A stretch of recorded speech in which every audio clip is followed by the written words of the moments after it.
बच्चों को बाजार के मीठों के बजाय घर का नरम और हेल्थी सूजी का केक खिलाएं। बगैर अवन, आसान रेसिपी और ऐसा जायका कि बच्चे बार बार मांगे। तो आए बनाते हैं और मुझे फॉलो जरूर करें। सूजी 1 कप, मैदा हाफ कप, चीनी 3/4 कप, दही 1 कप, दूध हाफ कप, तेल हाफ कप, बेकिंग पाउडर 1 चाय का चम्मच, बेकिंग सोडा हालिफ चाय का चम्मच, वेनिला एसेंस 1 चाय का चम्मच, इलायची पाउडर चुटकी भर, ड्राई फ्रूट्स या चॉकलेट चिप्स हस्बे इख्तियार।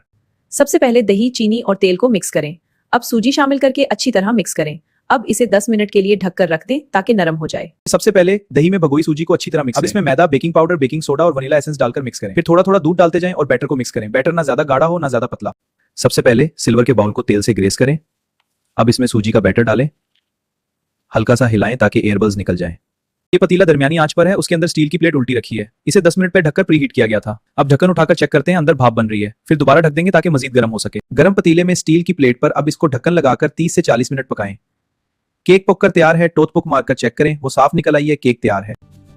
अगर आप चाहें तो मजीद नरम करने के लिए नीम गर्म दूध इस्तेमाल करें और चीनी की जगह कीला मैश करके इस्तेमाल करें और ड्राई फ्रूट्स पकाने से पहले भी बैटर में डाल सकते हैं। अगर आपके बच्चे ड्राई फ्रूट्स नहीं खाते तो उसकी जगह आप चॉकलेट चिप्स इस्तेमाल कर सकते हैं या चॉकलेट सिरप भी।